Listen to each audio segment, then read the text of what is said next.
get comfortable,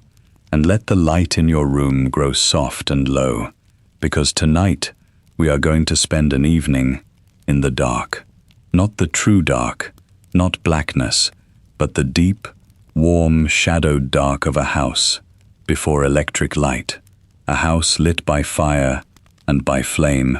where the light was small and precious and moved with you from room to room, and where the coming of night still meant, as it had meant for all the ages before, the drawing in of the world to a few small circles of glow in a great surrounding dark. We have lost this entirely. We have lost it so completely that we can hardly imagine it, for we live now in a blaze of light that never goes out, our nights banished at the touch of a switch, our rooms filled corner to corner with an even brightness, our streets and our screens and our whole world glowing at every hour. And we think, if we think about it at all, that the people before us lived the same way, only dimmer, that their evenings were like ours, but with weaker bulbs. But it was not so. Their evenings were a different thing altogether, lived in a different relationship with the dark. And to understand a Victorian evening, you have to understand, first, that light was rare and costly and alive, a small flame that you tended and carried and were careful with, and that the dark was real and near and always waiting just beyond the candle. Before we go any further, if you enjoy this kind of history, the close and quiet and human kind, take a moment to subscribe and to leave a like. It helps this small channel more than you would think. And if you would like to, leave a comment telling me where you are listening from and what the hour is where you are, and whether it is dark yet where you are, or still light. I always like to know who is out there in the quiet. Now let the room around you grow still and dim, and let us go back. It is the 1880s in England, and the evening is coming on. The sun is going down early, for it is winter, and the short day is ending. And in a house, any house, from the great house to the poor cottage, the same thing is happening that has happened at the end of every day since the beginning of houses. The light is failing, and the people within must decide what to do about the dark. For that was the question that every evening posed, in every home in the land, and the answer to it depended entirely on who you were and what you could afford,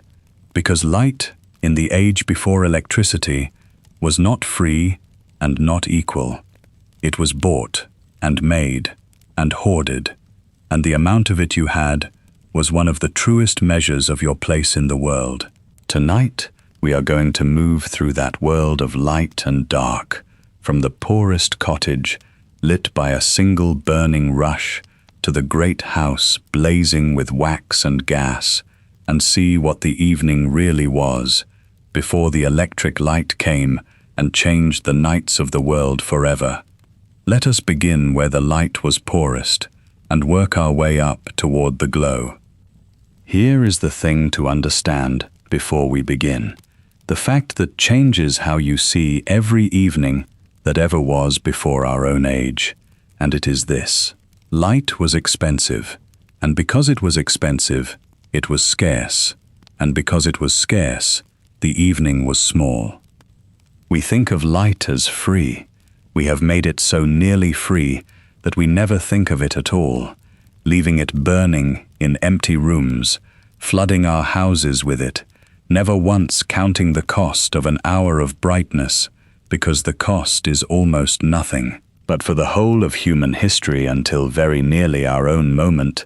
light cost real money, and not a little of it, and every hour of it burned was an hour of a costly thing consumed, and people knew this, and counted it, and were careful. Consider what this meant. It meant that the amount of light in a room was a decision, an expense weighed and spent,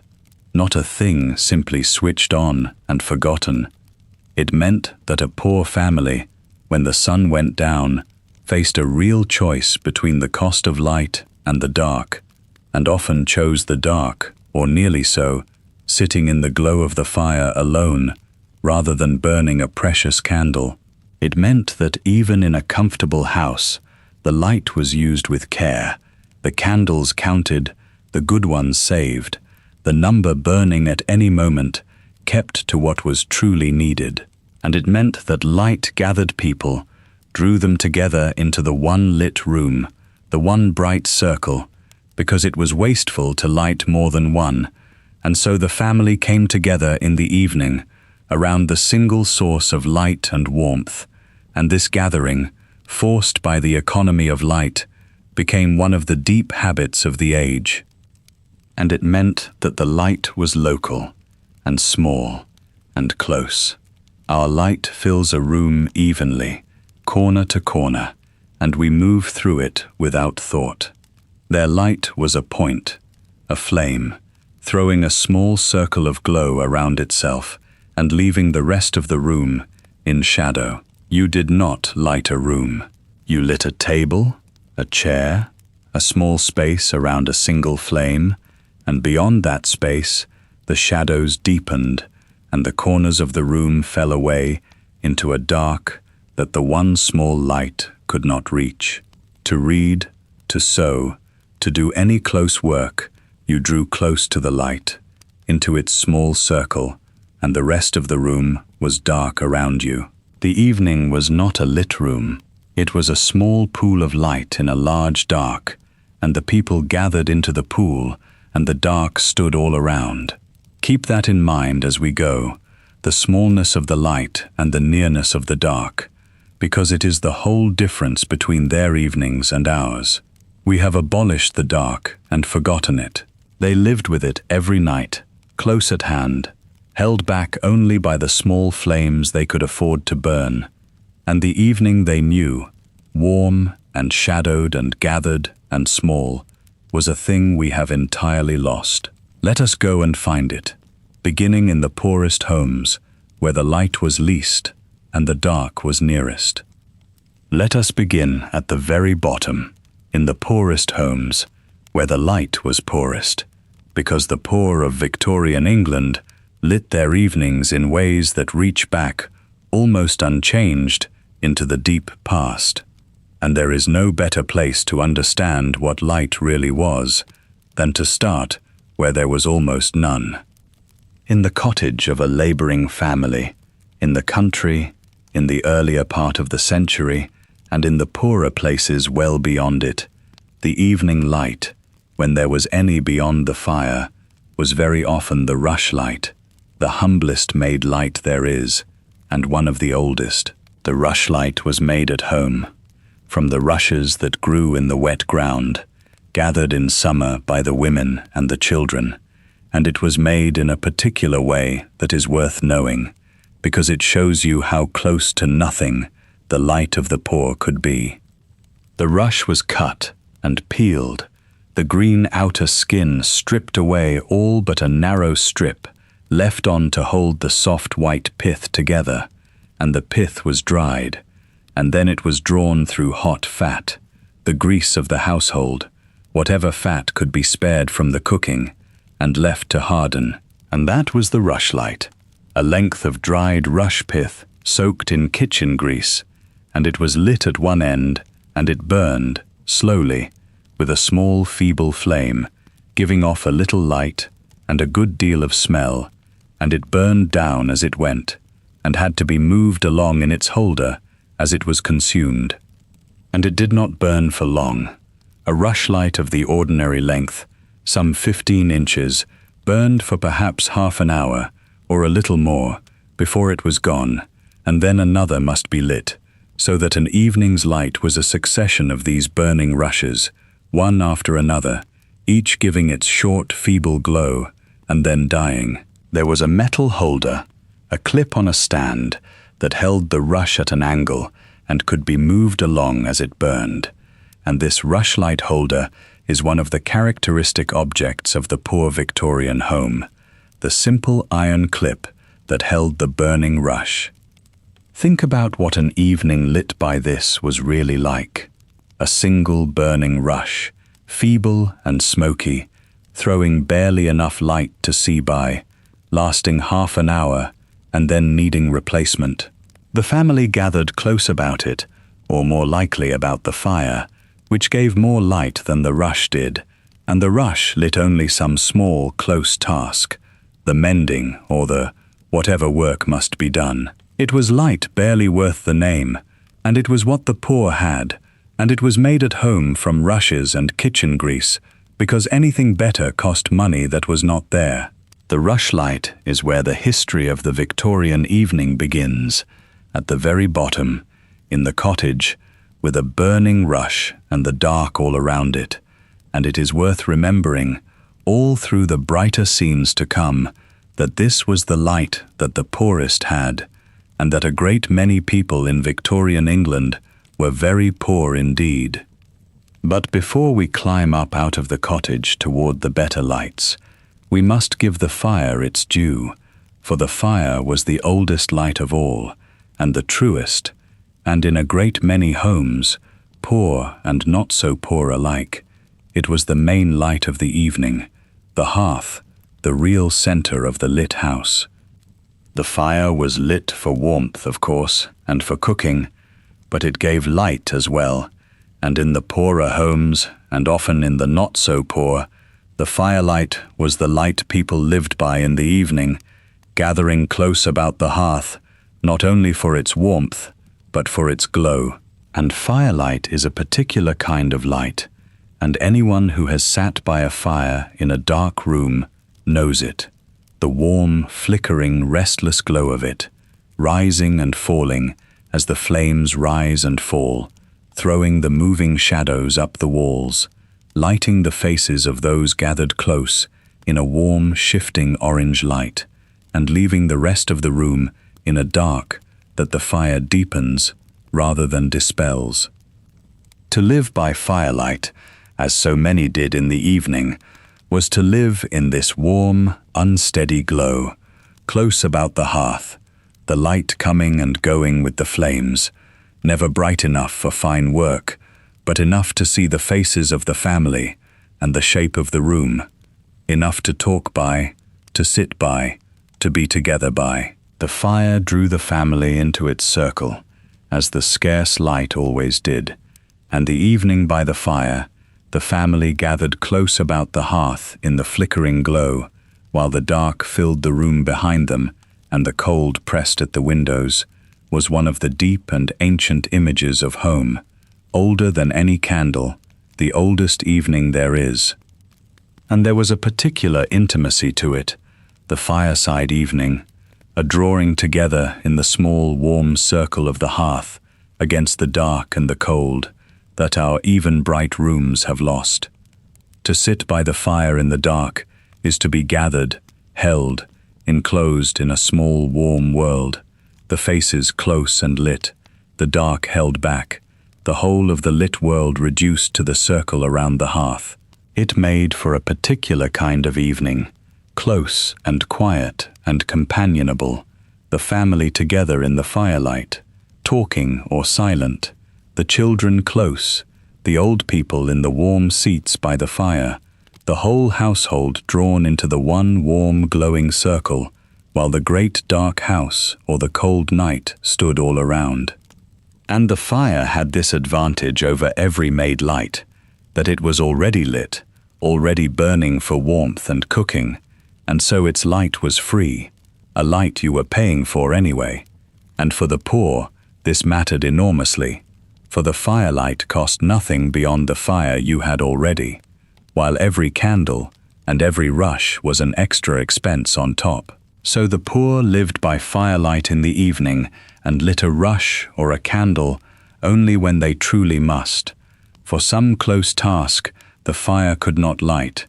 and the fireside evening, the family in the hearth glow, was not only the oldest evening, but the cheapest, the light you already had, and it was, for a great many people, the ordinary evening of their lives. Now let us climb a step up from the rush and the fire to the candle,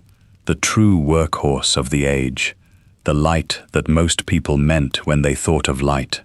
And let us begin with the humblest candle, the tallow candle, the ordinary light of ordinary homes. The tallow candle was made of animal fat, the rendered fat of cattle or sheep, and it was the cheap candle, the everyday candle, the one that most households used for most of their lighting. It was better than the rushlight, giving a steadier and a somewhat brighter flame, and it could be bought or made at home by dipping or by molding, and it was the ordinary light of the ordinary evening in a great many homes above the very poorest. And yet the tallow candle was a poor thing by our standards, and understanding its faults tells you a great deal about what living by candlelight really meant. For the tallow candle smoked, and it smelled, giving off the odor of the hot animal fat it was made from, a greasy mutton smell that hung in the rooms lit by it. It was soft, and in warm weather it drooped and bent.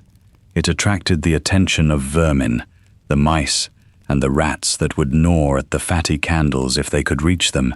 so that candles had to be kept in boxes and guarded. And above all, the tallow candle needed constant tending,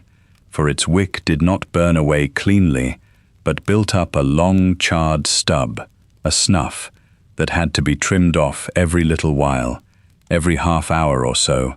or the candle would burn dim and smoke and gutter, and might go out. This trimming of the wick was one of the constant small labors of the evening, in the age of the tallow candle, and it needed a special tool, the snuffers, a kind of scissors with a small box on one blade, to catch the trimmed snuff, and the snuffing of the candles was a thing that went on all evening, the wicks trimmed again and again to keep the flame bright, a small constant attention that the light demanded. Imagine an evening in which the very light you sat by needed tending every half hour, trimmed and snuffed to keep it burning clear, a small chore woven through the whole evening, and you begin to feel how different their light was from ours, how much it demanded, how alive and needy it was, the flame that had to be watched and tended and trimmed or it would fail. And the tallow candle, for all its faults, was what most people used, the ordinary light of the ordinary home, burned with care and counted with attention, trimmed and tended through the evening, giving its smoky, greasy yellow light to the families gathered close about it. It was a real step up from the rushlight, a proper candle, giving a proper flame, and for a great many homes it was the best light they had, and the evening they knew was a tallow candle evening, the smoky flame, the constant snuffing, the small yellow glow, the light of animal fat burning in the dark. Above the tallow candle stood the better candles, the finer lights that the wealthier homes could afford, and the difference between them and the tallow was a difference you could see and smell across a room, and it was one of the plainest marks of a household's standing. There was the spermaceti candle, made from a waxy substance taken from the head of the sperm whale, a hard, clean wax that burned with a bright, steady flame, and did not droop in the heat, and did not smoke and smell as the tallow did. The spermaceti candle was a fine light, clean and bright and clear, and it was dearer than tallow, a light for those who could afford to pay for brightness and cleanliness. The whale, hunted across the oceans of the world, gave up this fine wax for the candles of the wealthy, and the bright, clean light of a good drawing room in the earlier part of the century was very often the light of spermaceti, the whale's wax burning clear where the poor burned smoking fat. And there was the beeswax candle, finest of all, made from the wax of the honeybee, burning with a beautiful clear flame and a faint, sweet honey smell, the candle of churches and palaces and the grandest houses, the most expensive of the common candles, and the most prized. The beeswax candle was a luxury, its clean, bright flame and its sweet scent the mark of real wealth, burned where money was no object, in the great houses and the churches, the finest candlelight there was. And then, across the middle of the century, came a new candle that changed everything, the paraffin wax candle, made from wax derived from coal or from the new mineral oils, and it was the candle that in the end replaced all the others, for it was cheap and clean and bright, and did not smoke or smell, giving very nearly the quality of the beeswax candle at a fraction of the price. The paraffin candle brought good, clean, bright candlelight within the reach of ordinary homes, and by the end of the century, it was the common candle, the tallow, and the spermaceti alike, giving way to the cheap, clean paraffin wax, the light that most people burned in the last decades before the electric came. And running alongside the improvement in the wax was an improvement in the wick, which mattered as much, for the old candles needed constant snuffing because the wick did not consume itself, but a new kind of wick, plaited rather than merely twisted, was made so that it curled as it burned, and the tip of it bent out into the edge of the flame and was consumed, trimming itself as it went, so that the new candles did not need the constant snuffing the old ones had. This self-trimming wick, together with the clean paraffin wax, made the candle of the later century a far better thing than the candle of the earlier, a clean, bright flame that tended itself, and the evening lit by it was a brighter and an easier evening than the evening of the smoky tallow and the constant snuffers, though it was still, always, candlelight, small and local and precious, a flame in the dark. Let us pause here and think about what the candle really was as an object and a possession, because we have lost all sense of it, and to the Victorians, the candle was a thing of value, counted and saved, and used with a care we would find strange. Candles cost money, real money, and a household went through a great many of them, and so the candle was an expense that was watched and managed. In a great house, the candles were in the charge of the housekeeper, kept locked away, given out as needed, counted and accounted for they were valuable and they were a temptation, and the stubs, the ends of burned candles, were saved, collected, for they could be melted down and remade or sold, or given as a perquisite to the servants. Nothing was wasted. The candle burned down, and its very stub was saved, because it was a thing of value, wax or tallow that had been paid for and was not to be thrown away. And the using of candles was managed with care, even in comfortable homes. You did not light a room full of candles for the pleasure of brightness. You lit what you needed, where you needed it, and no more. A single candle to see your way up the stairs to bed. 2 candles, perhaps, on the table for the family in the evening. The good candles saved for company, for the evening when guests came, and the room must be bright, and the best light shone, while the family alone made do with less, with the tallow or the firelight, saving the good wax for when it mattered. The economy of light ran through the whole management of a home. The candles counted and saved and used with care, the good ones brought out for show, and the cheap ones burned in private. The whole household lit, according to a careful reckoning of cost and occasion. There is a phrase we still use, that a thing is not worth the candle, meaning not worth the cost of doing, and it comes from exactly this, from the world of gaming, where the stakes might not be worth the cost of the candle burned to play by, and it survives in our speech as a fossil of the age when light was dear enough that its cost entered into the reckoning of whether a thing was worth doing at all. To do a thing by candlelight was to spend the candle, and the candle was worth spending or it was not, and people thought this way, weighed the light against the task, because the light was a real and counted cost.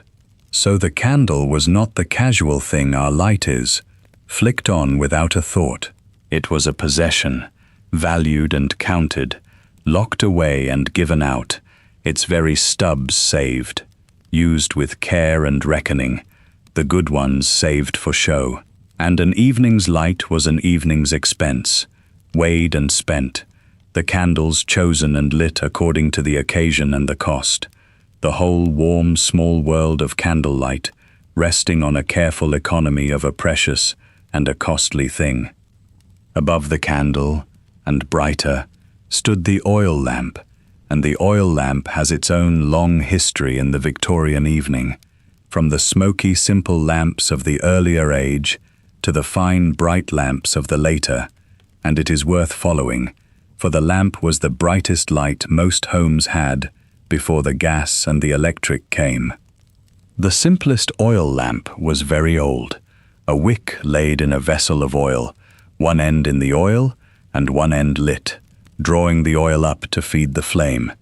and these simple lamps were smoky and dim and smelled of the oil they burned, whatever oil could be got, the fish oils and the vegetable oils and, most prized in the earlier time, the whale oil, the oil of the sperm whale, which burned cleaner and brighter than the rest. But even the whale oil lamp, in its simple form,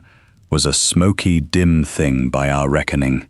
and the oil lamp only became a fine light through a series of clever improvements that transformed it across the century.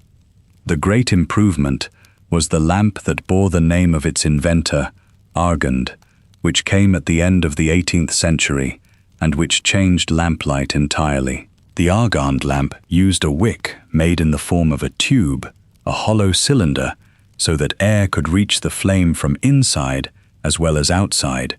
and it added a glass chimney above, which drew the air up past the flame in a steady draught, and these two things together, the tubular wick and the glass chimney, made the flame burn far brighter and cleaner and steadier than any flat wick could, a bright white steady flame giving many times the light of a candle. The Argand lamp was the first great advance in artificial light in many centuries, and it brought a new brightness into the homes that could afford it, the bright, steady lamplight, replacing the small flame of the candle for those who could pay. But the Argand and the lamps that followed it had their troubles, chiefly the oil, for the good oils were dear and the cheap oils were poor, and the thick vegetable oils like colza that were often used would not flow up the wick of their own accord,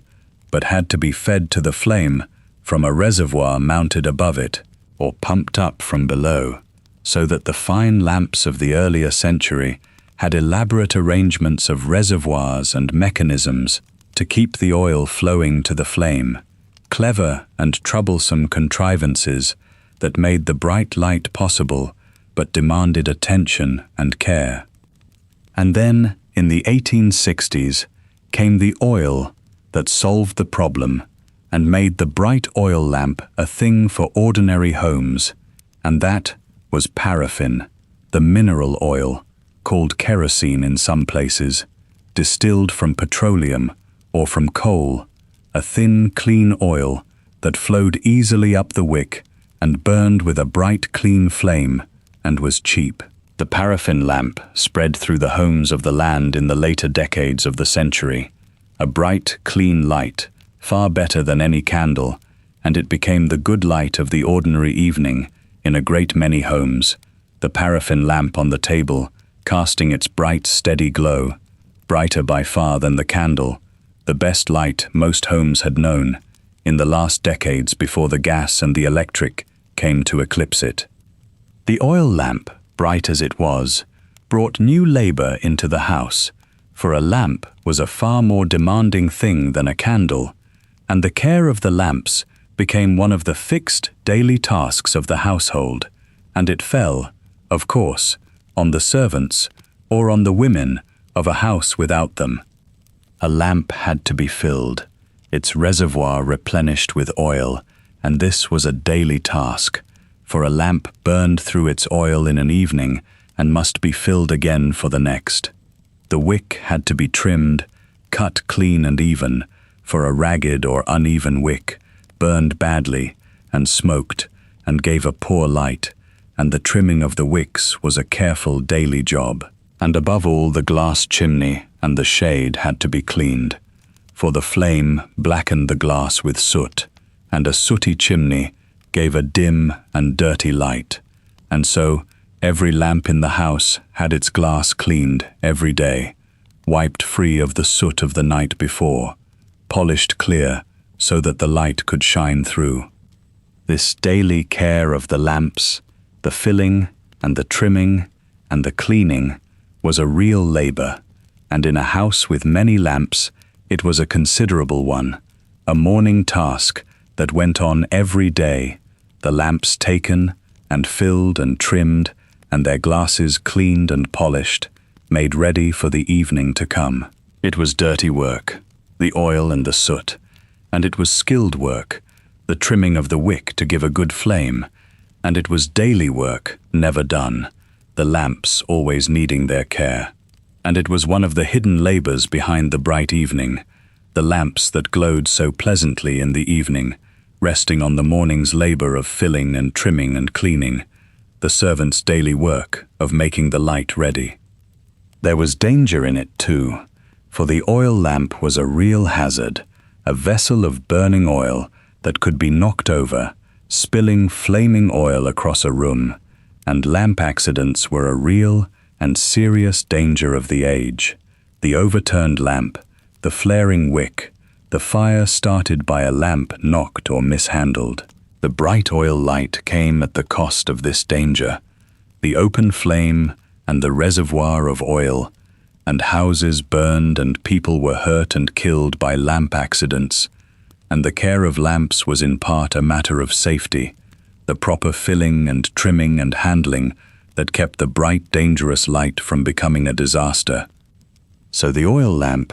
the brightest light of the ordinary evening, was also the most demanding, bringing its daily labor of care and its constant danger into the house, the bright glow bought with the morning's dirty work and watched through the evening against the risk of fire. It was worth it, for the light it gave, far brighter and better than the candle,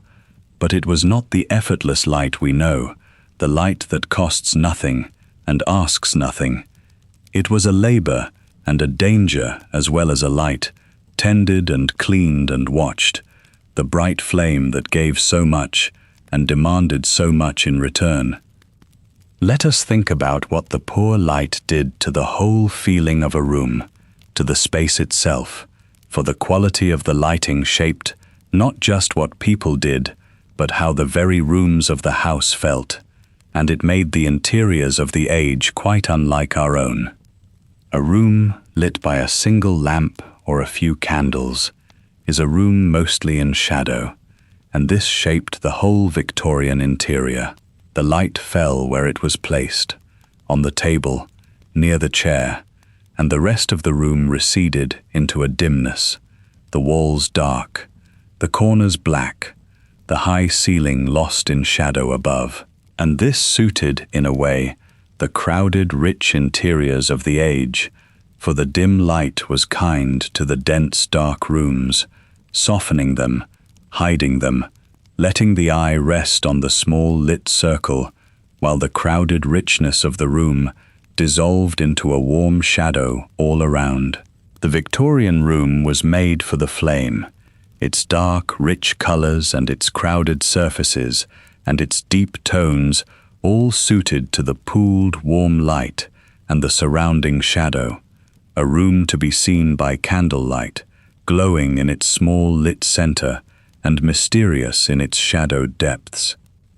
And the dimness had its effect on the mood of a room, its atmosphere, for a room in shadow is a room of a particular feeling, intimate, enclosed, a little mysterious, the light drawing the people together into its circle, and the shadow holding the rest, the room feeling smaller and closer and warmer than a brightly lit room, the shadowed depths giving a sense of enclosure, of shelter, of a small warm world within the dark. The flame-lit room was an intimate room, whatever its size, for the light made it so, gathering the life into its circle and letting the rest fall into a sheltering shadow. And the evenings passed in such rooms had a closeness, an enclosure, that our evenly lit rooms lack. We light our rooms flat and bright, corner to corner, every surface visible, no shadow anywhere, and we have gained a clarity and lost a mystery, our rooms wholly revealed and a little cold in their even brightness, the shadow banished that once gave a room its depth and its intimacy and its warmth. The designers and the decorators of our own age know this and reach back for it, lighting rooms in pools and layers, leaving shadow, warming the light, trying to recover the intimacy that the flame gave and the flat, bright electric light took away,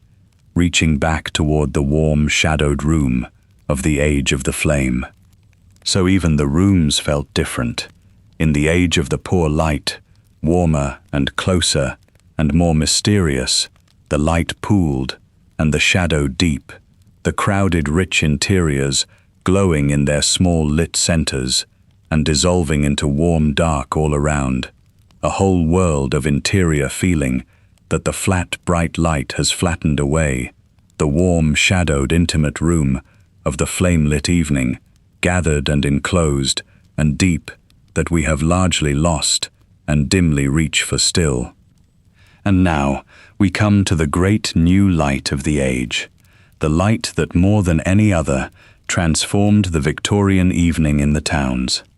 And that was gas, piped into the house from the works, burning at a fixed fitting on the wall, a light of a wholly new kind that changed the nights of the cities. Gaslight was made from coal, heated in the great gasworks that were built in the towns, the gas drawn off and cleaned and piped through mains beneath the streets to the houses and the lamps, a network of pipes carrying the light-giving gas through the whole town. It had lit the streets first, from early in the century, the gas street lamps that lit the town roads and were tended by the lamplighter going his rounds at dusk with his pole to light them one by one. And through the century, it came into the houses, first the public buildings and the shops and the grander homes, then more and more of the ordinary homes of the towns, until by the 1880s, gaslight was common in the urban home, the piped gas burning at fittings on the walls and hanging from the ceilings, the ordinary light of the town evening. And gaslight was a new thing under the sun, for it was the first light that did not burn a fuel you had to carry and place and tend. There was no candle to be replaced, no lamp to be filled, no wick to be trimmed in the same way. You turned a tap, and the gas flowed, and you put a flame to it, and it lit, and it burned as long as you let the gas flow, bright and steady, and when you were done, you turned the tap, and it went out. The light came from the wall, from the pipe, an endless supply flowing from the main, and this was something genuinely new, a light that was always there, waiting in the pipe, to be turned on and off at will.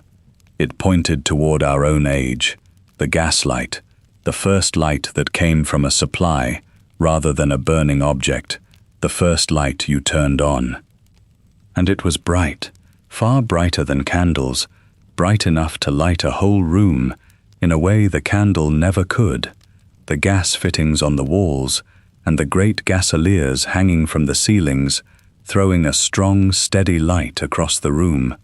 banishing much of the old shadow, filling the room with a brightness that the older lights could not give. The gaslit room was a bright room, brighter than any room had been, and it changed the evening, made it possible to light a whole room evenly and brightly, to read in any corner, to fill the space with light, in a way that pointed toward the blaze of our own nights. But gaslight had its costs and its troubles too, and they were real. It burned the air, consuming the oxygen of the room and giving off fumes, so that a gaslit room grew stuffy and close, and the air foul, and the gas fittings had to be managed and the rooms ventilated. It blackened the ceilings above the fittings with its soot, and it tarnished and damaged the furnishings and the books and the pictures with its fumes. It was dangerous, for the gas could leak, and a leak could poison or could explode, and gas accidents were a real hazard. The escape of gas, the explosion, the poisoning in the night. And its light, bright as it was a hard light, hissing faintly, a little harsh, without the soft warmth of the candle or the fire. It was a great advance, the gaslight, bright and convenient and always there, and it was also stuffy and sooty and dangerous and hard, and the evening it made was a brighter but a harsher thing than the soft, small evenings of the flame. Let us stop now and draw together what we have seen, for we have climbed the whole ladder of light, from the burning rush to the blazing gas, and the ladder itself tells a story, for the light you had was one of the truest measures of who you were. Think of the range of it, at the bottom, the poorest, with the firelight and the homemade rushlight, the feeble smoky glow of burning rush pith, half an hour at a time, or no made light at all beyond the fire. Above them, the tallow candle, the smoky, greasy light of animal fat, the ordinary light of the ordinary poor and lower middling home. Above that, the better candles, the clean, bright spermaceti, and the sweet beeswax, the light of the comfortable and the wealthy. Above that, the oil lamp, the bright, steady glow of the argand and its successors, the fine paraffin lamp of the later century. And at the top, in the towns, the gaslight, the bright piped gas of the modern urban home, and beginning, in a very few places, the first electric light of all. And where you stood on this ladder was where you stood in the world. The light in your home announced your station as clearly as your clothes, or your table, or your address. The poor family by its firelight and its rushlight, the clerk's family by its paraffin lamp, the wealthy family by its wax candles and its gas, the great house blazing with light on a night of entertainment, while the cottage down the lane glowed dim with a single rush. These were the same society seen by its light, the hierarchy of the age written in flame and glow, the amount and the quality of light you had marking your place as precisely as anything could. For light was wealth, quite directly, because light was bought, and the more you could spend, the more you could have. And so the rich were, quite literally, those who lived in more light, and the poor were those who lived in less, and in the dark. The rich could burn many candles, could light whole rooms, could push back the dark with a blaze of expensive flame. The poor huddled in the firelight and the dark, spending as little as they could on the precious light, living much of their evenings in a dimness the rich never knew. The difference between the classes was, among all its other dimensions, a difference of light, the bright lives of the wealthy and the dim lives of the poor. And this was not a metaphor, but a plain physical fact. The rich in their light and the poor in their dark, the same evening, lived so differently by the two ends of the divided world. There is something worth sitting with in that, the sheer physical inequality of light, for it is a thing we have entirely lost, we who all have the same bright light at the touch of a switch, rich and poor alike, blazing with the same electric glow. In the age before, light was wealth, and the poor lived darker lives than the rich, in the plainest literal sense, their evenings dimmer their winters darker, their whole experience of the lit world smaller and poorer, because they could not afford the flame. The coming of cheap, bright light for all, which the electric age would bring, was among the great levelings of the modern world, and to understand it, you must first understand the world before it, the world we are moving through tonight, where light was dear and unequal, and the amount of it you had was the measure of your place. Now that we have seen the lights themselves, let us see what the evening was actually like, lived by them, for the quality of the light shaped the whole character of the Victorian evening, what people did, and how they did it, and how they were together, and it made an evening quite unlike our own. The first thing the scarce light did was to gather people, because it was wasteful to light more than one room and more than a few flames. The family came together in the evening into the one lit room, around the one source of light, and stayed there together through the evening. There was no scattering to separate rooms, each with its own bright light, as we scatter now, each to our own lit space. There was one warm, bright room, and the family gathered in it, drawn together by the very economy of the light, and the evening was a shared thing, spent together in the one lit circle, the whole family, in the one room, around the one lamp or the one fire. And within that room, the people drew close to the light, into its small circle, for close work, and this too shaped the evening. To read, to sew, to do anything that needed clear sight, you drew near the lamp or the candle, into the small bright pool it cast,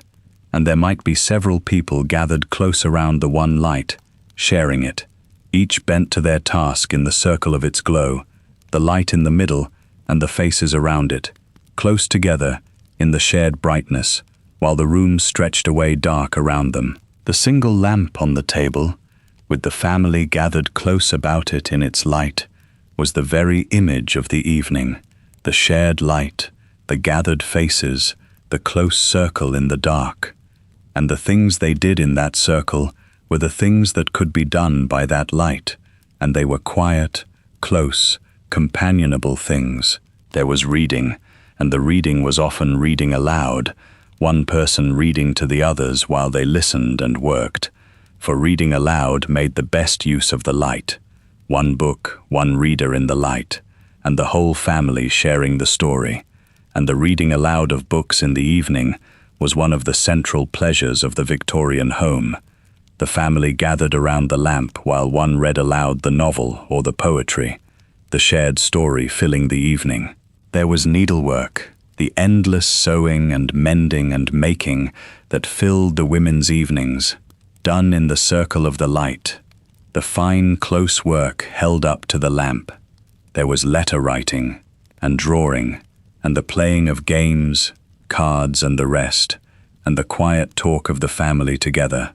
all of it done in the one lit room, around the one light, in the small bright circle in the dark. It was, above all, a shared and a quiet and a close evening,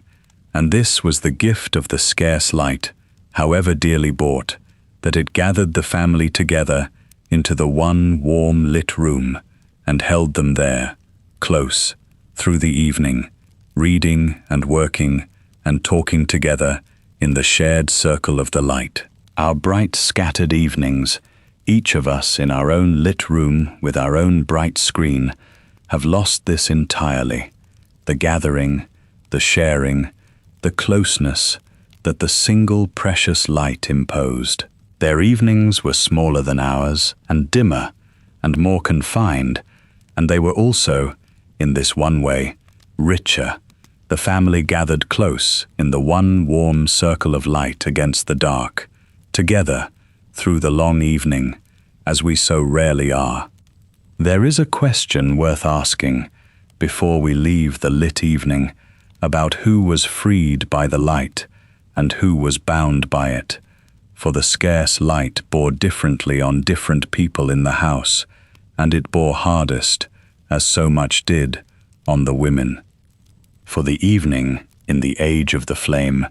was not equally a time of rest for all. For the men of a household, the evening might be leisure, the day's work done, the time for the pipe and the paper and the fireside,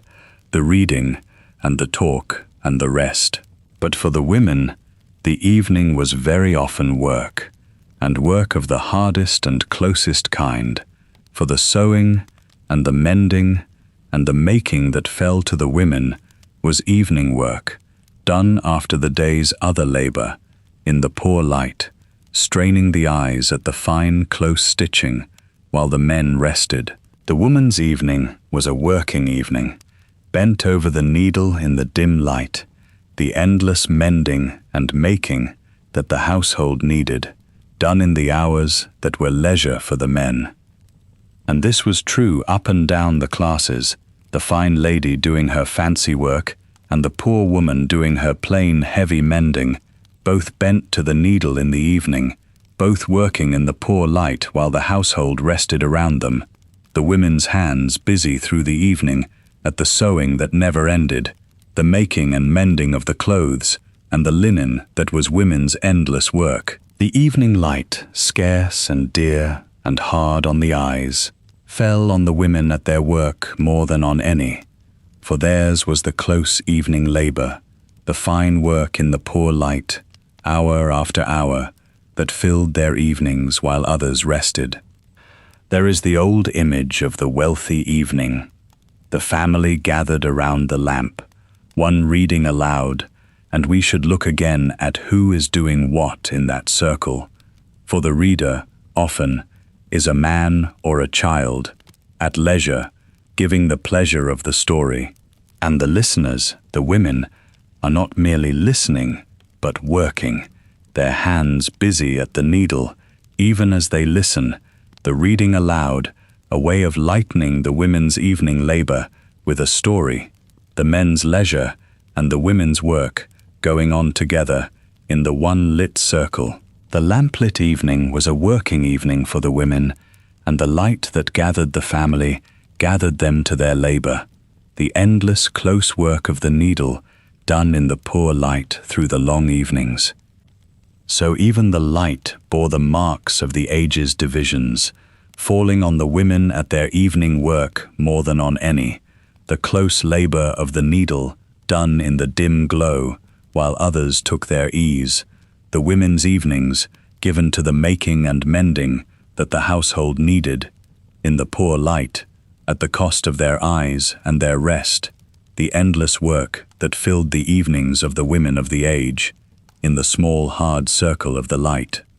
Let us dwell on the reading aloud, for it was so central a thing, so much the heart of the lit evening, and it is so completely gone from our own evenings that it deserves its own consideration. In a world where light was scarce and shared, and where one lamp lit a family, the reading aloud of a book made a particular kind of sense, for it let one light and one book serve a whole company. One person, seated in the best of the light, read aloud, and everyone else could listen, their hands free for their own work or simply resting, their eyes not needing the light, and so the story was shared among the whole family from the single book in the single circle of light. It was efficient in the economy of light, and it was also a pleasure, one of the great pleasures of the age, and the two together made it a fixed institution of the evening. And the Victorians read aloud constantly, and read to be read aloud, for much of the literature of the age was written with the family reading in mind, the great novels published in parts, and read aloud in the evenings as the parts came out, the family following the story together month by month, the reading aloud of the new installment, a shared event of the evening. The father read, often, or the mother, or the reading passed around, and the family listened, the children and the servants sometimes gathered in too, the whole household sharing the story in the lamplit room. And the books were long, and the evenings were long, and the reading went on night after night, the story unfolding across many evenings, the family living in the book together, as we might follow a long tale across many nights of watching, but together, in the one room, sharing the one voice and the one light. Think of what this did to a family, the shared reading, night after night, the same story followed together, the same characters known and discussed, the same voice reading in the lamplight. It made a common life of the imagination, a shared inner world, the family bound together, not only by the daily round, but by the stories they lived through together, in the evenings, the books they read aloud across the winters,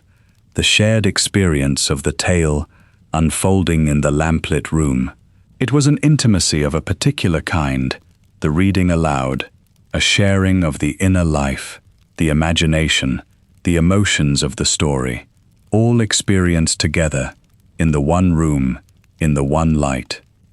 And it is gone, this, almost entirely, from our own lives, for we do not need to share a light or a book, and we each consume our stories alone, on our own screens, in our own rooms, in our own bright light, and the shared reading aloud of the lamplit evening has faded to almost nothing. We have gained our separate abundance and lost the shared circle, the one voice reading, the family gathered in the light around the story. It was one of the good things of the age of scarce light, the reading aloud, born of the economy of the single lamp and grown into one of the deep pleasures and intimacies of the home, and it belonged to the lit evening, the family close in the circle of the light, sharing the story and the glow against the dark. The scarce light shaped the shape of the day itself, the hours people kept, when they rose and when they slept. For a world lit poorly and dearly in the evening was a world that turned toward the daylight and away from the night, and the rhythm of life followed the sun more closely than ours does. Because artificial light was scarce and costly, the daylight was precious, and people used it, rose early to catch it, worked by it while it lasted, and the working day was shaped around the daylight far more than ours is. In winter, when the daylight was short, this pressed hard, the late dawn and the early dusk, squeezing the lit day into a few hours, the darkness long at both ends, and the whole of life adjusting to the short days, the early dark, the long evenings and nights that must somehow be got through with the scarce and costly light. And people went to bed earlier than we do, much earlier by our reckoning, for once the daylight was gone and the evening's work or leisure was done, there was little reason to burn the costly light late into the night, and good reason to save it, and so the household went to bed, the fires banked, the candles put out, the house dark, at hours we would think absurdly early. 9 o'clock, 10 o'clock, saw many households abed, the poor especially, for whom every hour of burned light was an expense, and for whom the bed was warmer and cheaper than the fireside, and who went early to bed in winter, as much to escape the cold and save the light, as from any tiredness. To go to bed was to stop spending light, and in the dark, cold evenings of winter, there was every reason to do it early, and people did. And this early rising and early sleeping, this turning of life toward the daylight, gave the age a different rhythm from ours, a life lived more by the sun, rising with it or before it, sleeping not long after dark in the winter, the whole shape of the day bent toward the free daylight and away from the costly dark. We have broken free of this with our cheap, bright light, and we keep our hours as we please, staying up late in the blaze of our light, rising late, living by the clock and not the sun, but they lived by the sun, in large part, pushed toward it by the scarcity of the light, and their days were shaped by the daylight, the precious free light of the sun that the costly made light could so poorly replace. There is a health in that, we now think, that we have lost, the living by the sun, the early sleeping, the long nights of rest in the dark, and there is much said now about how the electric light has cut us off from the natural rhythm of the day and the year, kept us up too late, stolen our sleep and our darkness. Whatever the truth of that, it is certain that the age before electricity lived closer to the sun, turned toward the daylight, and away from the costly dark, rising early and sleeping early, the rhythm of life following the light of the sky rather than the switch on the wall, in a way that we, in our endless bright night, have wholly left behind. Let us take in the sensory world of the lit evening now, the look and the smell and the feel of a house lit by flame, for it was a world of the senses quite different from our own clean, bright electric world, and the difference is much of what we have lost and cannot easily imagine. Begin with the look of it, the quality of the light itself, flame light, whether of fire or candle or lamp or gas, is a living light, moving, flickering, warm in color, golden and orange and yellow, never the steady, even white of our electric light. It moves, always, the flame wavering, the light rising and falling, the shadows shifting and dancing on the walls as the flames move. It is warm in hue, casting a golden glow that flatters the skin and warms the colors of a room, quite unlike the cold white or blue of much of our modern light. And it is local, pooled, casting its brightness in a small circle and leaving the rest in shadow, so that a flame-lit room is a room of light and shadow, bright near the flame and dark away from it, the darkness gathering in the corners and under the furniture and up toward the ceiling, the whole room a play of golden light and deep moving shadow. This gave the flame-lit evening a quality our even bright rooms entirely lack, a depth, a mystery, a warmth of shadow, the room not evenly visible but partly hidden,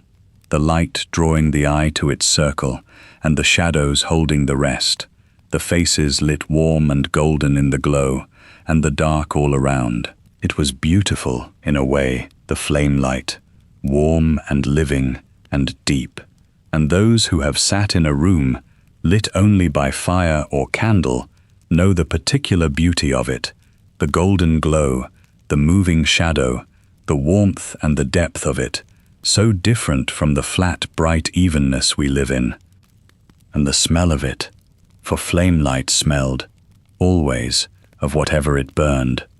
The tallow candle, with its greasy mutton smell,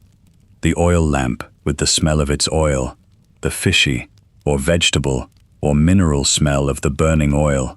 the gas with its particular smell, the coal gas fumes, the smoke of the fire. The whole flame-lit house had its smells of burning, the fuel and the smoke and the fumes, a house that smelled of its light, in a way ours never does,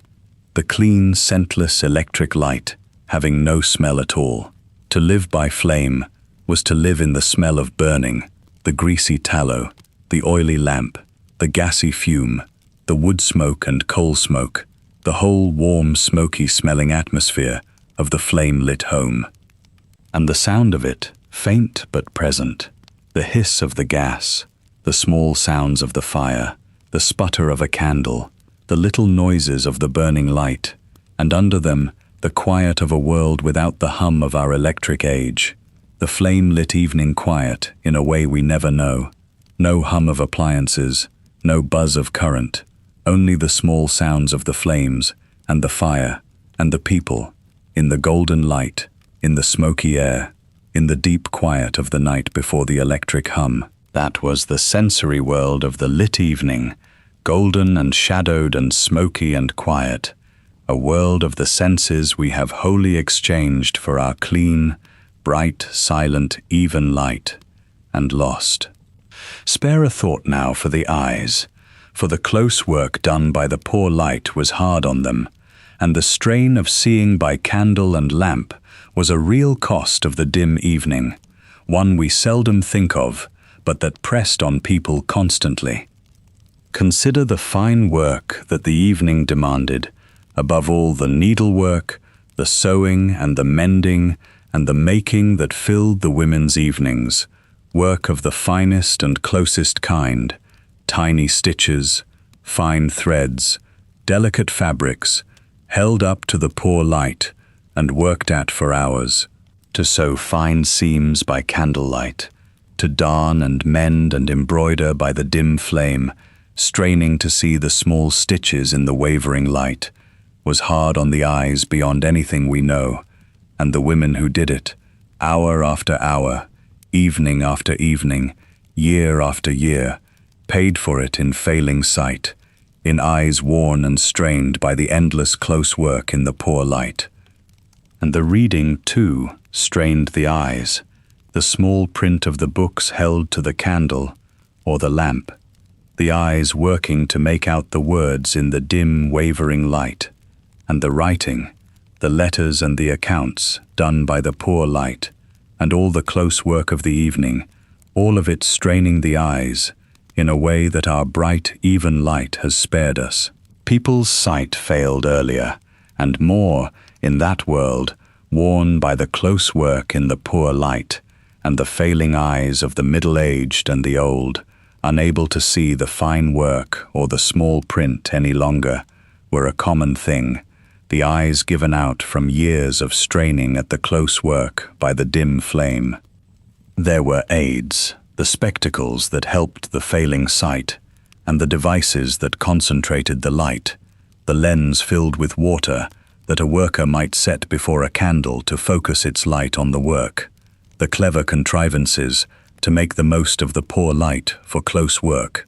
But these were partial helps at best, and the fundamental fact remained, that fine work by poor light strained and wore the eyes, and that a life of evening work in the dim flame light exacted its cost in failing sight. Something quietly affecting lives in the picture of it. The woman bent close over her fine sewing in the small circle of the candlelight, straining to see the tiny stitches in the wavering flame,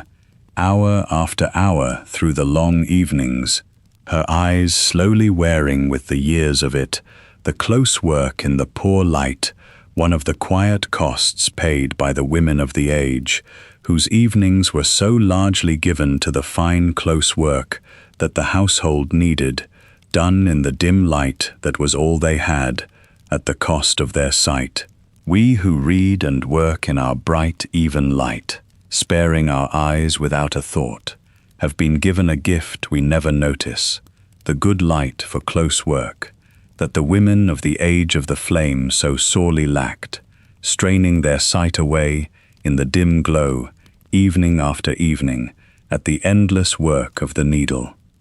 Let us follow the family up to bed now, for the going to bed was its own small ritual in the age of the flame, and the candle, carried up the dark stairs, is one of the truest images of the old evening, and it repays a closer look. When the evening was over, and the family went up to bed, they did not switch off a light and leave a lit house behind them. They took the light with them. Each person, or each pair, took a candle, a bedroom candlestick with its short candle, lit from the last of the fire or the lamp, and carried it up the dark stairs to light the way, the small flame in the hand throwing its little circle of light on the stairs and the walls, the rest of the house dark around it, the candle carried up into the darkness of the upper floors. For the upper floors of the house were dark, unlit, no light burning in the bedrooms or the passages until someone carried one there, and so the going up to bed was a going up into the dark, the small carried candle the only light, the house black and silent above, the little flame leading the way up through the darkness to the cold bedroom. And in the bedroom, the candle was set down, and by its small light, the person undressed and made ready for bed, and then, the last act, the candle was put out, snuffed or blown, and the room went wholly dark, the true dark of a house without light, and the person lay down to sleep in a blackness we hardly ever know. The candle carried up to bed, the small flame in the dark house, is one of the deep images of the old evening, and it appears everywhere in the writing and the memory of the age, the going up to bed by candlelight, the little light on the stairs, the dark house all around. It was an ordinary thing, done every night, and it was also, in its way, a small daily passage through the dark, the leaving of the lit, warm room below, and the climbing up through the black, silent house to the cold bedroom, the little candle, the only defense against the dark, and then even that put out, and the dark complete. And the dark of the bedroom, once the candle was out, was a true and total dark, such as we in our lit world almost never meet. No glow from a screen or a standby light, no street light leaking through the curtains in the country dark, no light anywhere at all, only the black, complete and close, the person lying in it, in the dark, in the silence, waiting for sleep. That was the ordinary end of the ordinary evening. The candle carried up, the room made ready in its small light, the flame put out, the dark complete, the person alone in the blackness of the night, in a darkness that our own age has almost entirely banished from the world, and that they knew every single night of their lives. We have spoken of the labor of the lamps, but let us gather up now the whole hidden labor of light in a great house. For behind the effortless glow of a wealthy family's evening lay a great deal of servants' work, and the light that seemed to the family simply to be there was in truth made and tended and carried by many hands. In a great house, the care of the light was a considerable part of the servants' work. The candles were in the housekeeper's charge, counted and given out, and their stubs saved. The lamps were filled and trimmed, and their glasses cleaned every day, a real daily labor. The fires were laid and lit and tended in every room that must be warm and lit. The gas, where it was laid on, was managed, the fittings tended, the globes cleaned of their soot, and through the evening the light was watched and tended, the candles snuffed, the lamps adjusted, the fires fed, the whole apparatus of the light kept burning bright by the servants who moved through the house tending it. And the carrying of light was a constant service, for in a great dark house the light had to be brought where it was wanted, and the servants carried it, the candles and the lamps borne through the house, to light the family's way, to light the rooms they moved to, the servant going ahead with the light, or bringing it as it was called for, the whole movement of the family through the dark house, attended by the servants who carried and placed the light. To light a great house for an evening was a labor, the many candles and lamps to be lit and placed and tended, and it was the servants who did it, moving through the rooms at dusk, lighting the lamps and the candles, making the light that the family would enjoy. And when the family went up to bed, the servants did not simply follow, for the light had to be put out, safely, all through the house, the candles and the lamps extinguished, the fires banked or guarded, the whole house made safe and dark for the night, and this was the last labor of the servants' long day, the going round to put out the lights, to make the house safe from fire, to leave everything dark and secure, before they too could climb, by their own candles, to their own cold rooms, to sleep. The light that had glowed so pleasantly through the family's evening was put out, at the end, by the servants, the last of them going up in the dark, when all the rest of the house was dark and safe. So the effortless light of the wealthy evening was not effortless at all, but rested, like everything in that world, on the labor of the servants, who made and tended, and carried, and finally extinguished the light, so that the family might simply enjoy it, the glow that seemed to them just to be there, in truth the product of hours of daily labor, the filling and trimming and cleaning and lighting and tending and putting out, the whole hidden work of light that lay behind the bright evening of the great house, done by the servants, unseen, so that the family might sit in the light and never think of where it came from or what it cost to make it glow. Let us see the other end of the scale now, the great house on a night of entertainment, blazing with light. For this was the grandest use of light in the age, the deliberate, lavish blaze of a great occasion, and it was a spectacle precisely because light was so dear. When a great house gave a ball or a great dinner, it lit itself up, and the lighting up was part of the display, for to fill a house with light, to burn hundreds of candles, to blaze with light from every window, was to show a wealth that could spend so lavishly on the costly thing, and the blaze of a great house on a night of entertainment was a statement of its riches written in flame. The great rooms were lit with a lavishness the family never used for itself alone. The chandeliers filled with candles and lit, the wall sconces blazing, the whole great rooms filled with the light of hundreds of flames, brighter than any ordinary evening, the deliberate extravagance of light for the great occasion.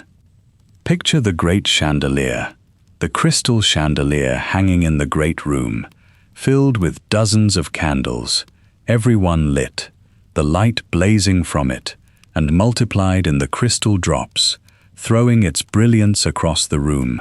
the whole great fixture a blaze of flame and sparkling crystal, the grandest sight that light could make in the age before electricity. The lighting of such a chandelier was itself a labor, each candle to be lit, high up, by long tapers or by lowering the whole fixture, and the tending of it through the evening. But when it was lit and blazing, it was magnificent, the crown of the lit room, the great mass of flame and crystal light hanging over the company. And the company itself was part of the spectacle of light, for the light played on the jewels and the fine fabrics, the diamonds and the silks and the satins, the light catching and sparkling in the jewels, gleaming on the fine cloth, the whole brilliant company lit by the blaze of the candles, the light and the wealth together in a glittering display. The ballroom or the dining room of a great house on a night of entertainment, blazing with the light of hundreds of candles, the crystal and the jewels sparkling, the fine company glittering in the golden light, was the most magnificent thing that light could make, the grand lavish blaze of the great occasion, light spent without stint in the deliberate display of wealth. And the contrast with the ordinary evening was the whole point, for this blaze of light was extraordinary precisely because ordinary light was scarce and dear, the lavish flame of the great night, a deliberate breaking of the ordinary economy of light, a showing that here, on this night, in this house, the costly light could be spent without counting, poured out in a blaze, and that was a display of wealth that everyone understood, for everyone knew what light cost, and to see it spent so lavishly was to see wealth itself made visible, burning in the hundreds of flames of the great lit house on the night of its grand entertainment. Let us step outside the house now, into the night,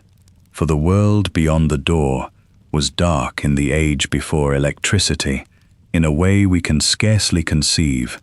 and the darkness of the night outside shaped the whole feeling of the evening within. Beyond the lit house lay the dark, and it was a real and deep dark, for the world was not lit as ours is. In the country there was no light at all, beyond the houses, the lanes, and the fields black under the night sky, the only light the moon and the stars when they showed, and the far scattered glimmer of the windows of distant houses. To go out into the country night was to go into a darkness total and profound, feeling the way along the known paths or carrying a lantern, the small light bobbing through the black, the vast dark of the rural night pressing all around. The country dark was the ancient dark, unbroken, the night as it had always been, black and deep and full of the sounds of the dark, and the people who lived in it knew a darkness we have lost entirely. In the towns there was more light, the gas street lamps that lit the main streets, the glimmer from the windows and the shops, but even the lit town was dim by our reckoning, the gas lamps pooling their light at intervals along the streets and leaving the spaces between in shadow, the side streets and the courts and the alleys dark, the town a place of scattered lit points in a general dark, not the blazing, evenly lit town of our own night. And beyond the lit main streets the darkness gathered, in the poor districts and the back streets where no gas reached, a real darkness in the heart of the town, the unlit night of the places the light did not reach. And the dark had its dangers, real and imagined, for the night was the time of danger, when the honest were abed and the dishonest abroad, when the dark hid the thief and the footpad and whatever else the night held, and to go out into the dark was to face a real risk, and people feared the night streets and the dark roads with reason. The watch and later the police patrolled the dark, the lantern and later the lamp their tool against it.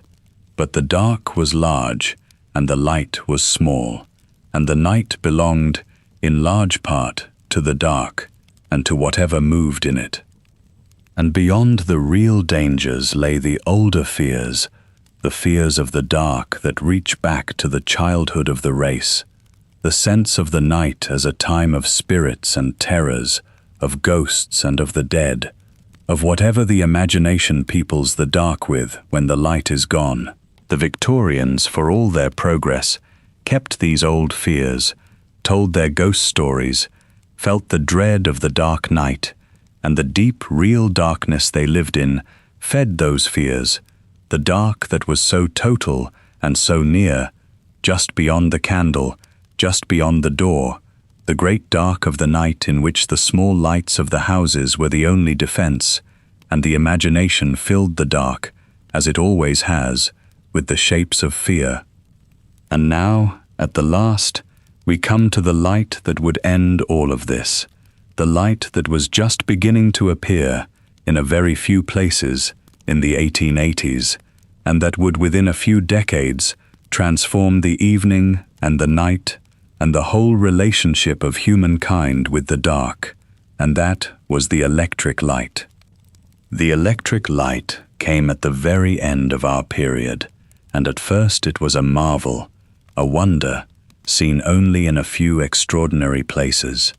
The arc light came first, a fierce, brilliant light, made by an electric spark, leaping between 2 points, far too bright and harsh for the home, but used to light some streets and public places, a dazzling new brilliance that astonished those who saw it. And then, at the end of the 1870s, came the thing that would change everything, the incandescent bulb,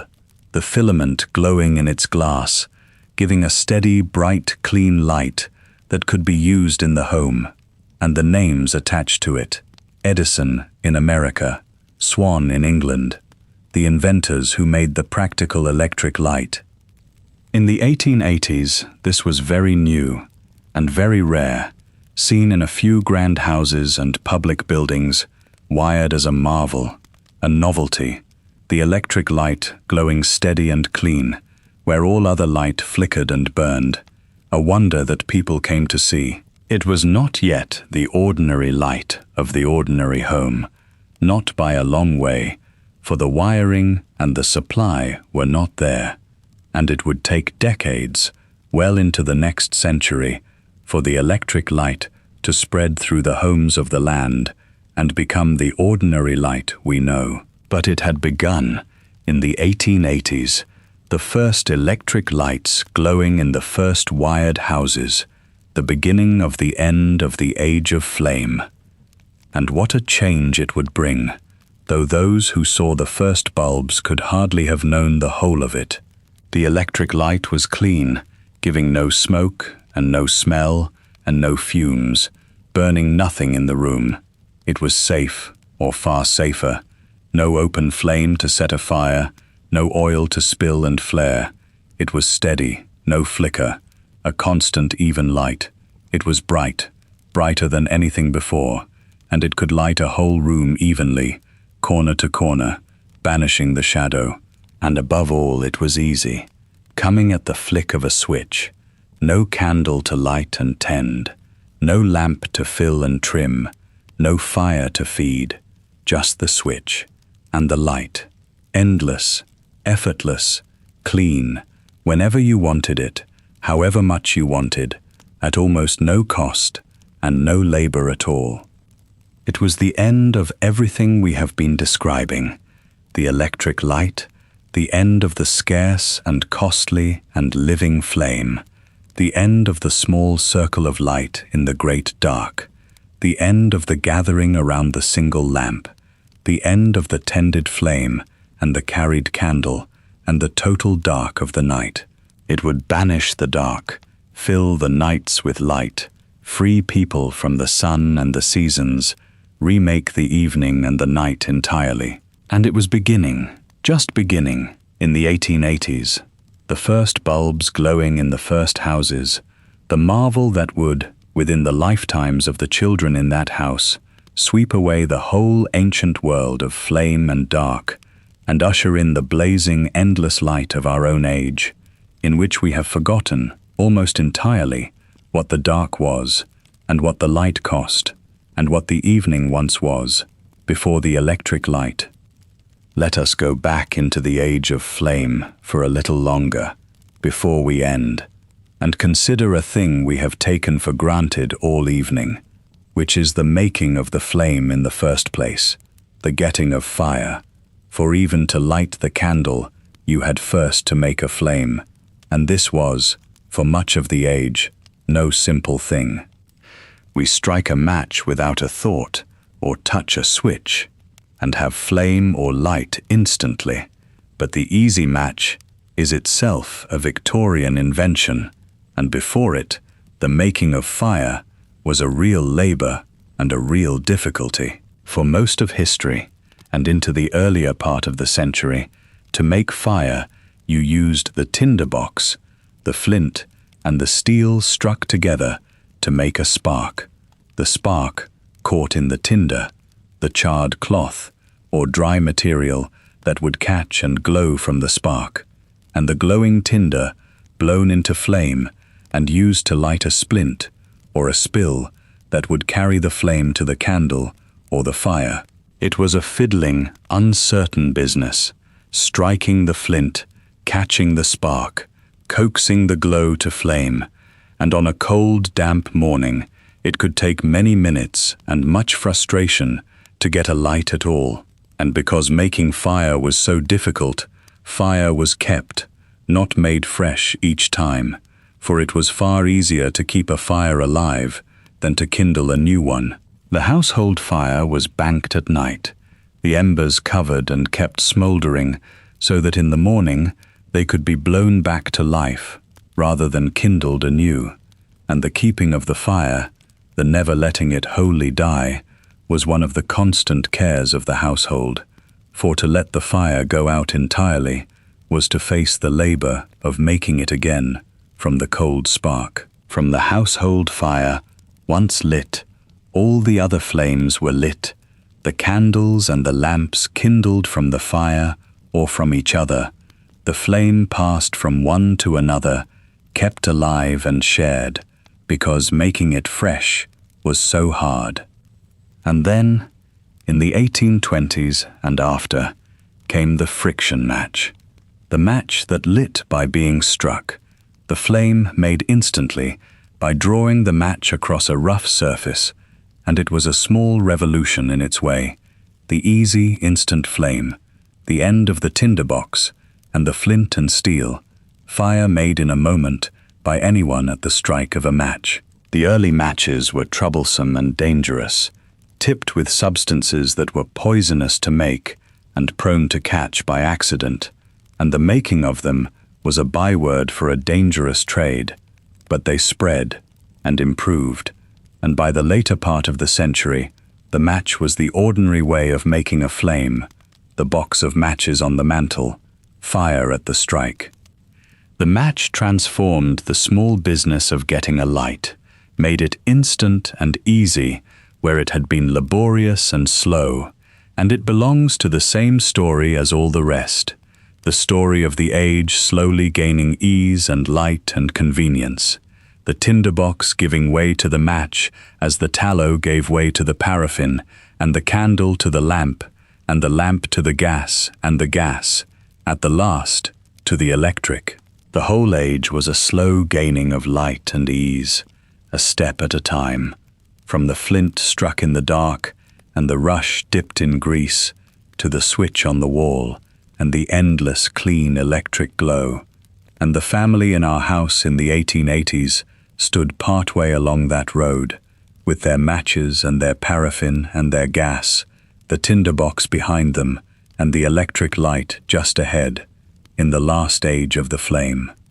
There was one more great rhythm that the scarce light imposed, and it was the rhythm of the year, the great difference between the summer evening and the winter evening, far greater then than now, for a world lit by the sun and poorly by flame felt the turning of the seasons in its very evenings. In summer, in England, the daylight is long, the sun setting late and rising early, the evenings light until 9 or 10 at night, and the darkness short. And in the age of the flame, this was a season of ease and plenty in the matter of light, for the long daylight meant little need of the costly flame, the evening light and free, the work done and the leisure taken in the natural light of the long day, the candles and the lamps hardly needed until late. The summer evening was a lit evening for free, the daylight lasting into the night, and there was a lightness to it, a freedom, the long bright evenings costing nothing, the flame unneeded, the world lit by the generous summer sun. And in winter it was the opposite, the daylight short and precious, the sun setting in the middle of the afternoon and rising late, the darkness long at both ends of the day, the long evening and the long night, to be got through in the costly flame light or in the dark. Winter was the hard season for light, the long dark evenings pressing, the flame needed for many hours, the cost of the light mounting through the long dark season, and the poor especially felt it, the winter evenings long and dark and cold, the light dear, the choice between the costly flame and the dark pressing hard through the long winter nights. The winter evening was the true test of the age of flame, the long dark hours to be filled with the small costly light, the dark pressing close, the season when the scarcity of light was felt most sharply. And so the year had a rhythm of light and dark that we have quite lost, the light easy summers and the dark hard winters, the evenings swinging from the long free bright evenings of summer to the long costly dark evenings of winter, the whole life of the household following this great turning, expansive and easy in the light summer, drawn in and careful in the dark winter. We, with our electric light, feel this hardly at all, our winter evenings as bright as our summer ones at the flick of a switch, the season making little difference to our light, but they felt it deeply, the turning of the year in their very evenings, the summer of free long light and the winter of costly short light, the great rhythm of the seasons, written in the light of their evenings, felt every year, the easy light summers and the hard dark winters of the age of flame. Something lives in that, the living by the seasons of light, that we have lost, along with so much else, the deep attunement to the turning of the year, the sense of the light as a thing that waxed and waned with the seasons, generous in summer and scarce in winter, that shaped the mood and the rhythm of life through the year. We have flattened the year with our light, made every evening the same brightness, and gained our even convenience, and lost the great seasonal rhythm of light and dark that the people of the age of flame lived by, the bright long summers and the dark close winters, the turning of the year felt in the very light of the evening, every year of their lives. Before we come to the end, let us go back once more to the poor, to the ordinary poor family in its cottage or its town rooms, and sit with them through an evening, for their evening was the commonest evening of the age, lived by the most people, and it is the one most worth understanding and most easily forgotten amid the blaze of the great house.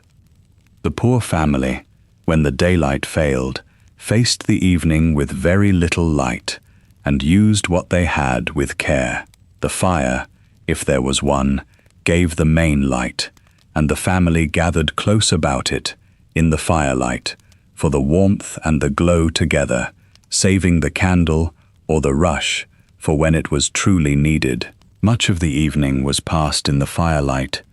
or in near dark, the family close about the hearth, the light too poor for much fine work, the evening spent in talk, in rest, in the simple being together, in the warm glow, the children close, the day's labor done, the small, warm circle of the fire against the dark and the cold.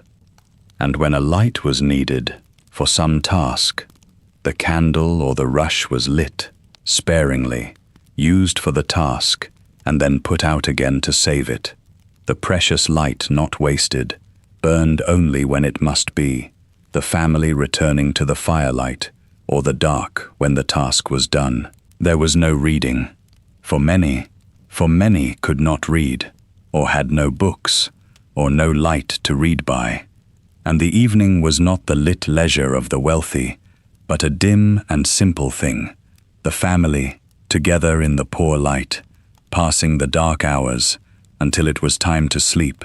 and then to bed early, to save the light and the fire and to be warm, the long night passed in sleep in the dark. It was a small evening, the poor family's evening, dim and simple and early ended, and it was the evening of most people, and there is no use pretending it was rich or golden, for it was poor, lived in poor light or none, the dark pressing close, the light too dear to burn freely, the evening a thing to be got through as much as enjoyed, in the dim glow of the fire, until sleep. The romance we might be tempted to cast over the age of candlelight belongs to the wealthy, to the great house with its blaze of wax, and even there it rested on the servant's labor. For the poor, the age of scarce light was simply an age of darkness, of dim poor evenings and early beds, of the fire and the rush and the pressing dark, and the coming of cheap, bright light, when at last it came, was for them not a loss of romance, but a real liberation, the lifting of the dark that had pressed on their evenings always. And this is worth holding on to against any easy nostalgia for the age of the flame, that for most people it was an age of too little light, of dim and darkened evenings, of the dark held back only barely and at real cost, and that the light we take so for granted, the cheap, bright, endless light of our own age, would have seemed to them a wonder beyond dreaming, the dark banished, the evening lit, the long winter nights made bright, at no cost and no labor, for everyone, rich and poor alike. Whatever we have lost with the coming of the electric light, and we have lost some real things, the people of the age of flame, and above all the poor among them,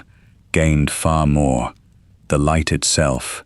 the plain gift of light that had been so scarce and so dear and so unequal for the whole of human history, until our own age lifted the dark at last. So that was the Victorian evening, before the electric light, and we have moved through the whole of it, from the burning rush in the poorest cottage to the blazing chandelier in the greatest house. And I hope, having spent this evening in their light and their dark, you can feel now how different their evenings were from ours, and how much we have gained and lost in the change. Think of what we have seen: light that was scarce and costly and made and tended by hand, a small flame in a great dark, carried from room to room, counted and saved, its very stubs kept. Light that gathered the family into the one warm circle that made the shared evening of reading aloud and close work and quiet talk in the pooled glow. Light that was a measure of wealth, the poor in their firelight and their dark, the rich in their blaze of wax, the whole hierarchy of the age written in flame. Light that came in a slow ascending order, the rush, the tallow, the wax, the oil, the gas, and at the last the electric, each brighter than the last, the age climbing slowly out of the dark toward the light. And the dark itself, real and near and total, just beyond the candle, filling the house at night and the world outside, the ancient dark that we have almost entirely lost. Let us be fair to it, at the last, in both directions. There was a beauty in the age of the flame that we have lost, the warm, living golden light, the deep, soft shadow, the gathered family in the one glowing circle, the reading aloud, the closeness that the single precious light imposed, the whole warm, shadowed, intimate world of the flame-lit evening. And something real was lost when the even bright electric light scattered the family to their separate rooms and flattened the warm shadow into an even glare. We reach for it still, that lost warmth, when we light a candle or a fire for the pleasure of it, reaching back to the old light, the warm flame in the dark, the beauty of it that our bright, convenient light has lost. And yet we should not romanticize it, for it was, for most people, an age of too little light, of dim, poor evenings and pressing dark, of strained eyes and early beds, and the long, dark winters barely held back by the costly flame, and the coming of the cheap, bright, endless light was a real liberation, above all for the poor, the lifting at last of the dark that had pressed on human evenings since the beginning. Both are true, the beauty lost and the darkness lifted, the warm, shadowed intimacy gone, and the plain gift of light gained, and the honest reckoning holds them both, the real loss and the far greater gain, the passing of the age of the flame. So picture it one last time, as we let it go, the evening, in the age before the electric light. The family gathered in the one lit room, close about the lamp or the fire, in the small warm circle of the golden light, one reading aloud, the others listening and working, the light glowing on the gathered faces, the shadow soft in the corners, the dark pressing gentle at the windows, the candle waiting on the table to light the way up to bed, the great dark of the night outside, the country black under the stars, the town dim with its scattered gas, the whole world lit by flame, small and warm and golden, against the vast old dark, the little lights of the houses glowing in the night, each a small warm circle of gathered life in the great surrounding dark, as they had glowed for all the ages of the world, in the last evening, before the light came, that would banish the dark forever. The reading voice falls quiet. The fire burns low. It is time, at last, to take up the candle and climb the dark stairs and put out the light and sleep in the deep and ancient dark as they did, every night, in the age before the electric light. Sleep well,